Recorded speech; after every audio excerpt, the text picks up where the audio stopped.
참 예수님, 오늘은 9월 23일 오상의 비요 사제 기념일입니다. 오늘 복음에서 예수님께서는 12제자를 불러 모으시어 모든 마귀를 쫓아내고 질병을 고치는 힘과 권한을 주셨습니다. 그리고는 전국 방방곡곡으로 그들을 파견하셨습니다. 바로 하느님의 나라를 선포하고 병자들을 고쳐주기 위해서였습니다. 그때의 파견사가 이렇습니다. 길을 떠날 때에 아무것도 가져가지 마라. 지팡이도 여행 보따리도 빵도 돈도 여벌 옷도 지니지 마라. 어떤 집에 들어가거든 그곳을 떠날 때까지 거기에 머물러라. 사람들이 너희를 받아들이지 않으면 그 고을을 떠날 때에 그들에게 보이는 증거로 너희 발에서 먼지를 털어버려라. 이 당시에 예수님을 적대하던 무리들은 그분을 죽이려고 야합하여 음모를 꾸미고 있었습니다. 그래서 주로 갈릴레아 지방을 다니며 복음을 선포하던 예수님께서도 당시를 따르며 복음을 듣고 있던 군중 가운데에서 따로 12제자를 불러 모으셨던 것이고, 저들의 음모가 더 노골화되기 전에 더 많은 이들에게 하느님 나라의 복음을 전하고자 제자들을 파견하시는 것입니다. 그런데 길을 떠날 때에 지팡이는 물론 여행 보따리나 빵이나 돈이나 여벌 옷 등 아무것도 가져가지 말라는 말씀은 무슨 뜻이겠습니까?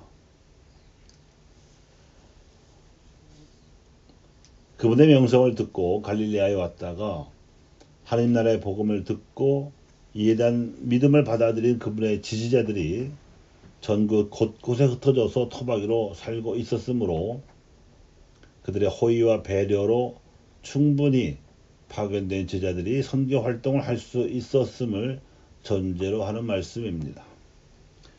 그래서 어느 곳에 가든지 머물 수 있는 집들이 있었고 제자들을 환대해 줄 수 있는 사람들이 있었습니다. 그러니까 아무것도 가져가지 말라는 말씀은 물질적인 준비는 그들에게 맡겨두고 제자들은 오직 말씀만 가져가라는 뜻입니다. 그리고 사람들이 받아들이지 않을 경우 주저하지 말고 그 집을 떠나라는 말씀은 비록 그분의 말씀을 들은 사람들이 많았다고는 하지만 들은 사람들이 다 믿게 된 것은 아닐 것이고 또 듣지 못한 사람들은 더 많았을 것이기 때문에 파견의 상황이 대단히 긴장스러웠음을 알려줍니다. 또한 떠날 때에 발에서 먼지를 털어버리라는 말씀은 하나의 심판적 선언을 하라는 뜻입니다. 즉 받아들여주지 않음은 복음에 대한 거부라는 것과 따라서 언젠가는 하느님께로부터도 거절당하리라는 것을 단호하게 알려주라는 뜻입니다. 이러한 제자 파견 상황도 적대자들의 노골적인 음모 탓으로 빚어진 것이지만 조선시대 후기인 19세기에는 조정에서 공식적으로 천주교를 박해하던 때였기 때문에 상황이 더 심각했습니다. 그런데 이 무렵에도 예수님의 파견 설교를 그대로 실천한 사람들이 있었습니다. 전국에 흩어져서 교우처를 형성한 신자들이 그 용감한 사람들인데 그 가운데 선구적인 인물이 신태보 베드로입니다. 경기도 용인 근처에서 태어난 그는 1795년 무렵, 그러니까 이 땅의 조선 천주교회가 시작된 지 얼마 안 돼서 초창기에 천주교 신앙을 받아들여 신자가 된 사람입니다. 그런데 1801년에 신유 박해가 일어나자 그는 자유롭게 신앙생활을 하기 위해서 순교자의 남은 가족들 40여 명과 함께 강원도로 이주하여 신앙 공동체를 이루고 살았습니다. 이것이 역사상 최초의 교촌이 됩니다. 그러다가 함께 입교했던 사촌 이여진 요한과 연락이 닿게 되자 그와 함께 살던 교우들과 함께 교회 재건운동을 의논하기 시작했습니다. 그 첫 번째로 그는 신주 박해 때 치명하신 주문모 신부를 이어서 선교해 줄 수 있는 성직자를 영입해 오기로 하고 1811년 말에 사촌 이요한과 다른 교우 한 명을 북경에 보내서 편지 2통을 전해주고 오게 했습니다.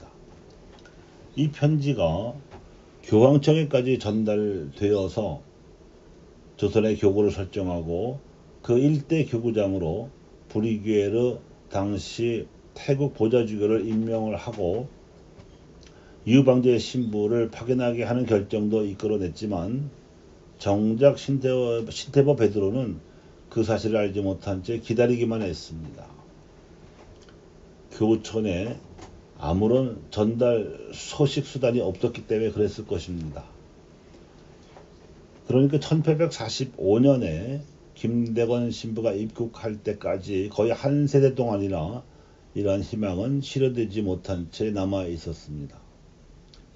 그래서 기다리다 못한 신태버 베드로는 무려 100여 권의 교회 서적을 필사해서 교우들에게 나누어주면서 여러 지역을 돌아다니고 교촌을 이룬 신자들을 격려하고 전교하다가 기해년인 1839년이 될 때까지 12년의 옥중생활을 견디다가 70세의 나이로 치명을 했고 2014년에 복자품에 올랐습니다. 신태버 베드로는 세례를 받고 나서 당시 조선에 파견되어 와 있던 유일한 사제 주문모 신부를 만나서 성사를 받고자 했지만 워낙 주신부가 강 골롬바의 보호로 비밀스럽게 다녔기 때문에 뜻을 이루지 못하다가 주신부가 신유년에 치명했다는 소식을 듣고 가슴을 치며 애통했습니다. 낙담한 그는 다시 마음을 다져먹고 주신부로부터 가르침을 직접 받았다는 순교자 가족들을 경기도 용인까지 찾아가 만나서 신앙생활을 하려 했지만 그것도 위험해지니까 아예 그들 40명을 데리고 강원도 산골짜기로 들어가는 것이 교촌의 시작이 된 것입니다. 그리고 신부의 가르침을 받는 대신에 교회 서적의 도움이라도 받고자 필사를 하기 시작했던 것이 무려 100여 권을 필사하게 이르는 것이기도 합니다. 예수님으로부터 직접 파견된 12제자가 아무것도 가져가지 않고 말씀만 의지하며 선교한 것처럼 신태버 베드로는 그분의 성령께로부터 말씀에 대한 열정을 부어받은 선구자였습니다. 말씀이 교촌을 낳았고 교촌이 순교자를 낳았습니다. 감사합니다.